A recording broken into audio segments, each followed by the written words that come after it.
Bon, ici, on avait une piscine qui avait été construite dans les années 70, donc qui avait plus de 50 ans. Une piscine qui était un bassin de 50 mètres, complètement obsolète, avec des frais importants à faire chaque année, puisqu'elle perdait de l'eau. Il fallait chauffer l'eau toute l'année, même en été, il fallait chauffer l'eau parce qu'il y avait beaucoup de fuites. Donc, bassin qu'il fallait absolument reprendre avec des frais très importants. C'est le projet phare du mandat, on l'avait promis et elle est en construction. Je pense qu'elle est très attendue par les châteaux renardais.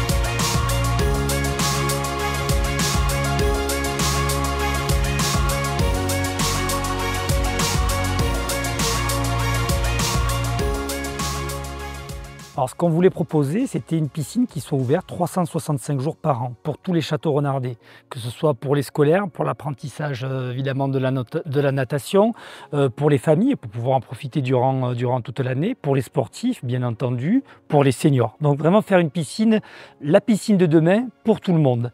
Lorsque l'on parle de piscine couverte, on a l'impression d'avoir un cube complètement fermé. Et là, on est vraiment parti sur quelque chose déjà d'esthétique, c'est-à-dire qu'on est parti sur de la pierre et du bois, avec toutes les charpentes en bois. Et on a aussi quelque chose qui est assez extraordinaire, parce que très peu de piscines en sont équipées, c'est on aura un toit rétractable, c'est-à-dire un toit ouvrant. Cette piscine, puisqu'on habite quand même à Château-Renard, on est en Provence, on est dans le sud, côté méditerranéen.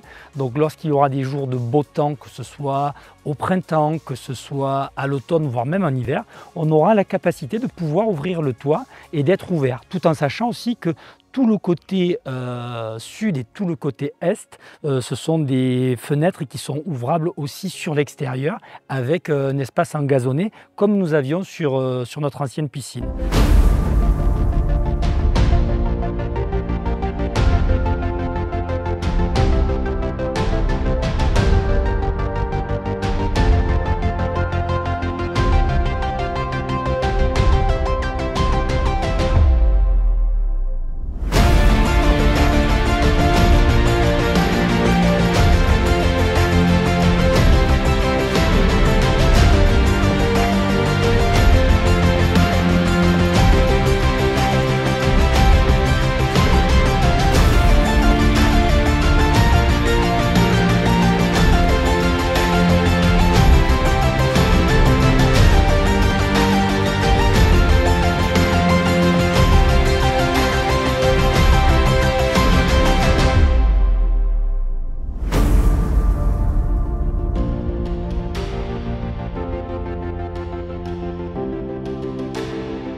C'est la première piscine en France qui sera labellisée bâtiment durable méditerranéen en construction neuve.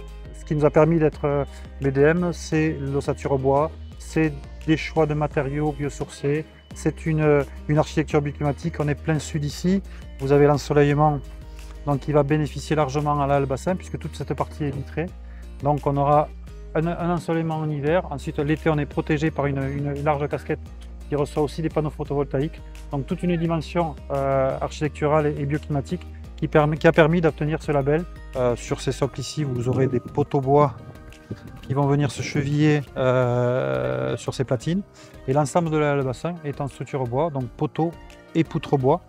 Ça, c'était une démarche que nous avions sur l'ensemble du projet pour prétendre et accéder à avoir la labellisation BDM, donc bâtiment durable méditerranéen. Et nous sommes au niveau argent. Là, le bassin, donc avec le grand bassin ici sportif, donc qui fait 25 mètres 5 lignes. Vous voyez ici, avec un fond qui n'est pas forcément plat. L'objectif, c'est de pouvoir avoir une profondeur importante au fond là-bas, et ensuite ici, d'avoir une profondeur moins importante pour avoir un apprentissage plus facilité pour les enfants. En face de nous, vous avez le bassin d'apprentissage, donc qui servira plus pour les plus petits, pour de l'aquagym, pour du divertissement, du loisir. C'est un complément par rapport au bassin sportif. Et juste à côté de nous, la partie pataugeoire, donc qui sera pour les plus petits, donc qui sera animée de jeux aquatiques, de jets, de toutes sortes d'animations pour que les enfants profitent au mieux de cet équipement.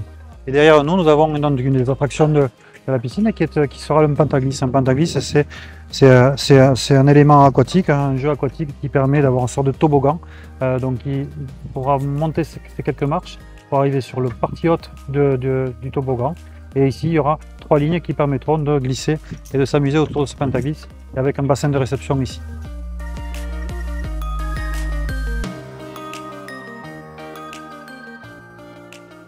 Le revêtement du bassin est particulier. On a proposé de ne pas le traiter en carrelage.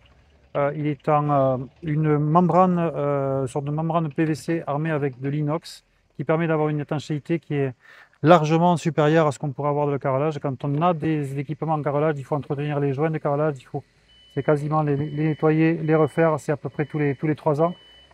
Quand il y a des sinistres, on ne sait pas forcément où l'eau peut s'écouler derrière le carrelage, donc il y a souvent des gros sujets d'infiltration.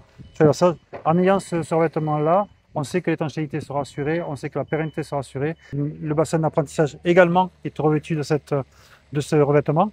Donc, qui est en fait une membrane qui sera blanche, hein, donc la couleur sera assez claire. Elle permet pour les maîtres nageurs d'avoir une bonne visibilité de ce qui se passe au fond du bassin, puisque la couleur blanche reflète beaucoup mieux que si on avait du carrelage gris ou de couleur. Donc ça facilite le travail des maîtres nageurs.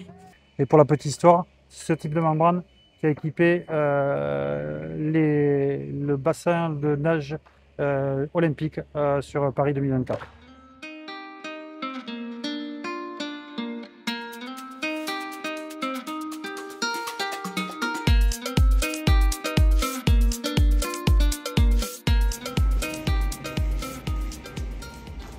Nous sommes descendus sur les locaux techniques. Dans les locaux techniques, c'est quasiment l'équivalent de la totalité de la surface de la piscine sur ce qui reçoit le public. On a l'équivalent pour équiper la piscine. Donc on retrouve dans les locaux techniques surtout la partie du traitement de l'eau. Le traitement de l'eau, c'est l'eau qui est injectée ou qui est récupérée de chacun des bassins et filtrée, largement filtrée, chlorée, pour ensuite être réinjectée potentiellement sur le bassin pour et avoir une qualité d'eau hygiénique.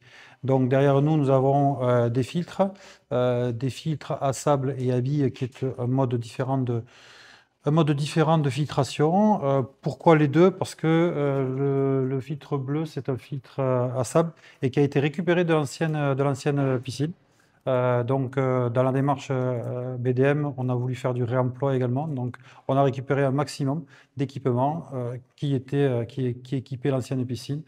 Dans un souci de gestion de l'eau aussi et d'économiser l'eau le plus possible, nous avons proposé à la collectivité de faire de l'ultrafiltration. L'ultrafiltration, c'est un principe qui permet de réutiliser l'eau donc chlorée des bassins pour un autre usage que celle des bassins. On l'a proposé pour l'arrosage des espaces extérieurs. Donc c'est une cuve qui permettra de traiter l'eau, de la déchlorer et ensuite d'arroser les espaces verts, mais aussi l'utilisation pour les sanitaires. Donc tous les sanitaires seront alimentés par cette bâche. Donc il y a un gros gain d'économie d'eau. Là nous sommes dans les galeries techniques. Donc les galeries techniques, ce sont les galeries qui accompagnent l'ensemble des bassins. Derrière nous, il y avait le bassin sportif, le bassin d'apprentissage à côté. Donc ces galeries, l'intérêt de ces galeries, c'est de pouvoir avoir une intervention assez facilitée pour tout le personnel de maintenance de l'équipement et qui permet d'avoir en fait d'intervenir très facilement s'il y a une infiltration. Elle se verra depuis le visuel que nous avons des bassins, des murs qui constituent les bassins. Dernière particularité pour la partie technique du centre aquatique de Château-Renard, c'est la géothermie. Le principe de la géothermie, c'est de prendre l'eau dans la nappe, d'utiliser les calories de cette eau qui est un peu plus chaude qu'une eau classique, récupérer l'énergie de cette eau pour l'utiliser pour la piscine, donc pour chauffer l'eau des bassins, pour chauffer l'eau des sanitaires et également pour chauffer les centrales, l'air de la bassin. Et ensuite, cette eau-là, après avoir récupéré l'énergie, elle est rejetée dans la nappe. Donc on a une boucle qui est vertueuse et qui permet de ne pas déséquilibrer les nappes et la géologie du site.